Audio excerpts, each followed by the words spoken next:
Waalaikumsalam. Silakan masuk. Iya kak, terima kasih. Silakan duduk. Iya kak.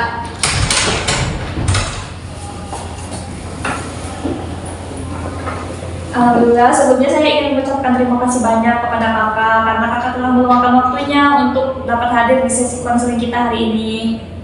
Iya kak. Nah, sebelum kita mulai, alangkah baiknya kita perkenalan terlebih dahulu ya kak. Dimulai dari kakak. Perkenalkan, nama saya Citra India nih kak. Oke, saya boleh panggil Kak Citra? Iya boleh. Oke, perkenalkan kak, saya Sinta. Oke kak, jadi sebelumnya apa kakak udah pernah melakukan sesi konseling kak? Belum kak. Oh, belum. Oke, karena belum, saya di sini akan menjelaskan apa itu konseling dulu ya kak. Jadi konseling individual itu adalah proses setempat antara dua orang, yaitu konselor dan konseli. Nah, tujuannya itu untuk membantu kakak menyelesaikan masalah kakak sehingga kakak dapat mencapai di kehidupan yang efektif sehari-hari dan kakak juga mampu mandiri serta mengendalikan diri kak, seperti itu. Nah, di dalam konseling juga ada asas kak yang terdiri dari 5 asas. Yang pertama ada kerahasiaan. Nah, di sini saya sebagai konselor, saya akan menjaga kerahasiaan Kak Citra apapun yang Kak Citra ceritakan kepada saya tidak akan membicarakannya pada siapapun.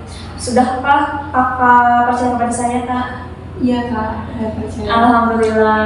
Yang kedua itu ada asas kesukarelaan. Nah, Kak Citra itu kesini atas dasar sukarela atau dipaksa kak? Sukarela kak.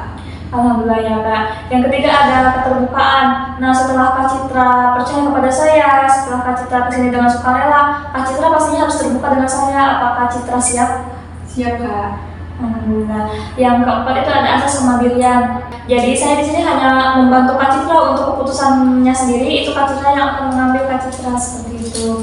Yang terakhir itu ada asas kekinian. Jadi masalah yang akan kita bicarakan sekarang ini adalah masalah yang sedang Kak Citra alami sekarang, begitu Kak Citra. Mungkin kita bisa relaksasi terlebih dahulu ya Kak Citra. Iya kak. Tarik nafas, buang. Tarik nafas, buang. Tarik nafas, buang. Baik Kak Citra, sebelum mulai alangkah baiknya kita berdoa terlebih dahulu ya.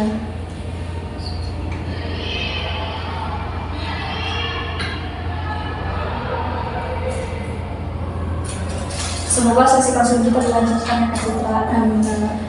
Baik, apa yang akan Kak Citra ceritakan kepada saya?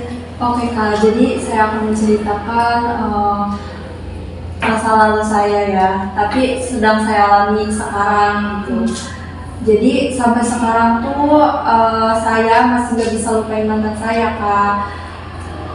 Kita putusnya dengan cara baik-baik, masih temenan juga, tapi hati saya tuh rasanya nggak bisa nerima. Dia kan friendly banget ya kak, dan dia bilang kasihan ke akunya gitu kak. Padahal dari dulu juga sebelum aku kenal dia, sebelum kita pacaran, aku tuh udah tahu kalau dia tuh friendly dan aku nerima aja kalau dia tuh sikapnya emang friendly gitu kak. Oke, seperti itu ya Kak Citra. Apa sih hal yang membuat Kak Citra itu susah untuk lupain dia? Dia fresh experience kak. Dia fresh experience aku kak. Yang paling sakit tuh dia sekarang udah punya pacar baru kak. Cepet banget gitu move on-nya. Aku masih di sini kepikiran tiap hari. Rasanya kayak semua pengertian aku tuh gak berarti apa-apa gitu. Dia bilang kasihan sama aku karena dia terlalu friendly, tapi dia malah udah punya cewek lagi. Aku ngerasa dia tuh emang menang banget gitu kak. Sedangkan aku di sini masih kepikiran sama dia. Oh, jadi kakak itu sekarang belum bisa melupakan dia. Terus kakak itu merasa nggak dihargai, dan ketika hal itu terjadi kakak merasa dia tuh sangat menang gitu. Bukan begitu Kak Citra?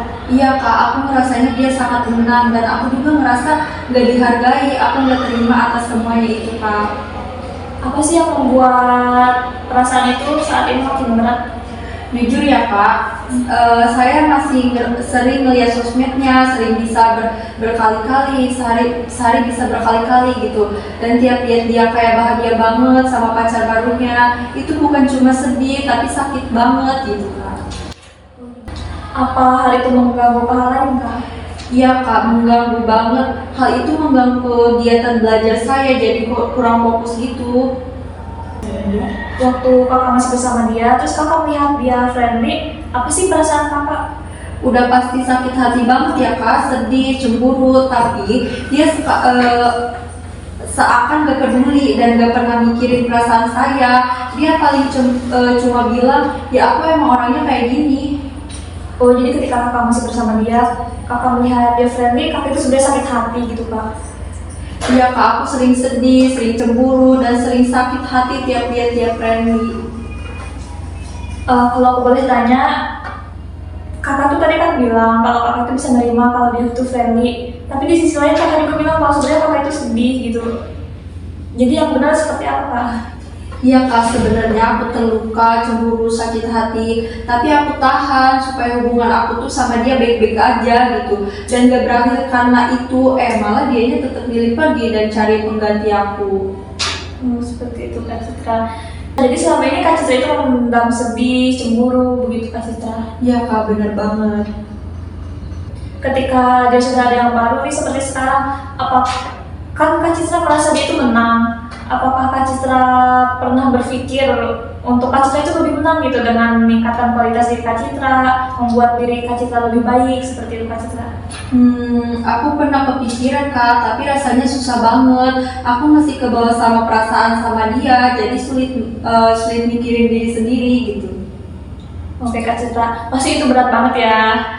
Tapi coba Kak Citra bayangkan kalau misalkan Kak Citra bisa melakukan hal yang membuat Kak Citra itu lebih semangat, lebih meningkatkan kemampuan Kak Citra seperti itu. Kegiatan yang membuat Kak Citra itu lebih menyenangkan gitu Kak Citra. Mungkin aku bakalan lebih percaya diri, gak gampang down, dan aku bisa lebih fokus sama masa depan aku sendiri kak. Kayak aku punya tujuan lain selain terus mikirin dia gitu. Untuk beberapa hari kemarin, hal kecil apa sih yang bisa membuat Kak Citra itu sedikit lebih tenang? Seperti jalan sendiri, ngedengerin musik, walaupun tetap kepikiran pada akhirnya. Ada nggak sih hobi atau kegiatan apapun itu yang bisa membuat Kak Citra tuh sampai lupa waktu? Ada beberapa sih kak, tapi untuk saat ini belum ada semangat ngerjainnya gitu. Kalau Kak Citra itu dikasih pilihan nih misalkan, kegiatan apa sih yang bakal Kak Citra lakuin untuk membuat diri kakak ini sekarang lebih tenang? Mungkin aku bakalan pilih keluar rumah dulu kak. Soalnya setiap aku nyoba ngelakuin hobi di rumah, pikiran aku tuh tetap muter ke dia lagi. Tapi kalau aku pergi healing, jalan jauh atau hiking ke tempat yang ada pemandangannya itu lumayan kak, bikin aku lupa. Kayak pas aku lihat alam atau ngobrol sama teman-teman gitu.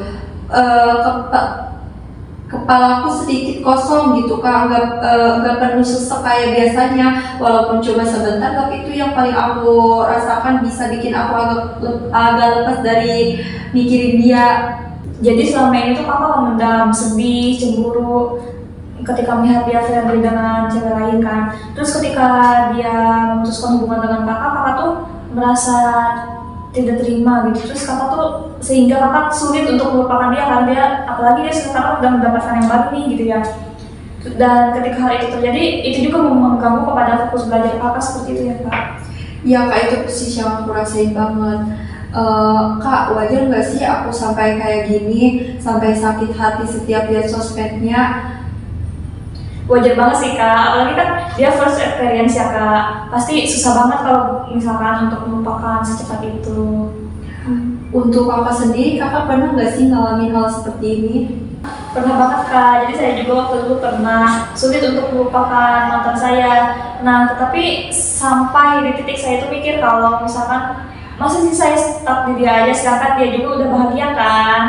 Nah dari situ saya mulai sibuk organisasi, fokus organisasi, have fun sama teman-teman. Nah jujur itu tuh membuat diri merasa lebih baik aja gitu. Ya walaupun gak langsung lupa, tapi setidaknya gak mentok di situ-situ aja gitu Pak. Menurut kakak, aku sekarang harus gimana? Ya, kita bisa mulai dari hal-hal yang kecil dulu ya kak. Kakak bisa kurangi hal yang membuat kakak sakit hati seperti tadi melihat sosmednya kan. Mungkin emang nggak bisa langsung berhenti kan, tapi bisa dikurangi dulu lah sedikit-sedikit. Terus setelah itu kakak bisa melakukan hobi yang kakak sukai seperti have fun bersama teman-teman atau apapun itu yang menurut kakak itu membuat kakak tenang gitu Kak Citra. Untuk 1 minggu ke depan, hal apa nih yang bakal Kak Citra lakuin untuk membuat perasaan Kak Citra ini lebih tenang?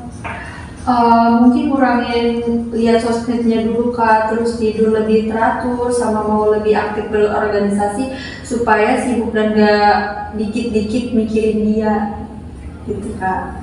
Oke, itu hal yang bagus banget Kak. Dari perkataan kakak tadi saya bisa lihat kalau misalkan kakak itu benar-benar ingin berubah, ingin meringankan pikiran kakak supaya nggak tanya sama dia dengan cara tadi kurangi sosmed, berorganisasi. Nah, menurut saya itu tuh hal yang sangat luar biasa yang akan Kak Citra lakukan. Saya yakin kalau Kak Citra itu bakal bisa untuk melakukannya Kak Citra. Kira-kira kapan nih saya bisa melihat perubahan Kak Citra? Apakah Kak Citra benar-benar sudah bisa melupakannya? Nah, kira-kira kapan kita bisa bertemu kembali Kak Citra? Minggu depan hari Kamis siang Kak. Baik, minggu depan ya hari Kamis siang. Iya Kak. Baik Kak. Terima kasih banyak ya Kak, karena kakak sudah mau jujur, kakak sudah mau terbuka, kakak sudah mau datang ke sini untuk menceritakan semua hal itu. Karena nggak banyak orang yang berani seperti kakak ini. Saya sangat mengapresiasi itu Kak. Ya Kak, makasih juga udah dengerin aku, rasanya agak lega setelah cerita. Alhamdulillah, sama-sama Kak. Aku senang sekali. Terima kasih banyak kalau kakak ini telah mau berbagi cerita sama saya Kak. Karena nggak banyak kan orang yang bisa berbagi cerita seperti ini Kak. Nah, sebelum kita udah di akhir sesi konseling ini Kak, jadi sebelum kita tutup konseling ini, boleh saya bertanya terlebih dahulu ya Kak? Iya Kak. Apa sih yang telah kakak peroleh dari sesi konseling kita hari ini? Hari ini aku merasa lebih ngerti tentang kenapa pikiran aku masih sering balik ke mantan. Aku juga jadi sadar kalau yang bikin berat itu bukan cuma kenangannya, tapi kebiasaan aku sendiri yang masih ikutin sosmednya dan membiarkan perasaan itu numpuk gitu Kak. Dari konseling ini aku dapat cara-cara kecil yang bisa aku coba buat mulai ngeringanin pikiran aku. Nah, setelah itu apa sih yang kakak rasakan setelah kita konseling hari ini? Aku merasa lebih lega, lebih tenang, rasanya kayak ada ruang baru di kepala setelah ngomong semua yang aku simpan gitu Kak. Aku juga merasa lebih dihargai, didengar, jadi ada semangat buat berubah pelan-pelan. Oke Kak, selanjutnya apa sih hal yang akan kakak lakukan ketika kakak suatu saat nanti dihadapkan lagi dengan situasi seperti ini Kak? Kalau di masa depan nanti aku ngalamin hal yang sama lagi, aku mau coba lebih cepat sadar dan ngatur emosi aku Kak, bukan disimpan sendiri. Aku bakalan coba fokus aktivitas positif dan enggak lagi ngasih ruang buat hal-hal yang bikin aku makin kepikiran Kak. Dan kalau perlu, aku nggak akan ragu buat cerita ke orang yang aku percaya Kak. Nah, komitmen apa sih yang akan kakak pegang untuk tujuan yang telah kakak rumuskan tadi? Aku berkomitmen buat mulai dari langkah kecil yang sudah disepakati itu Kak, yaitu mengurangi lihat sosmed mantan, memperbaiki jam tidur, dan memulai aktivitas berorganisasi biar pikiran aku tuh nggak mikirin dia terus dan terarah ke hal yang bermanfaat. Baik Kak. Alhamdulillah, jadi sekarang Kak Citra udah mulai lebih lega ya Kak Citra? Iya Kak. Terima kasih Kak Citra atas semuanya. Baik, mungkin sekarang kita bisa tutup sesi konseling ini dengan berdoa dulu ya Kak Citra.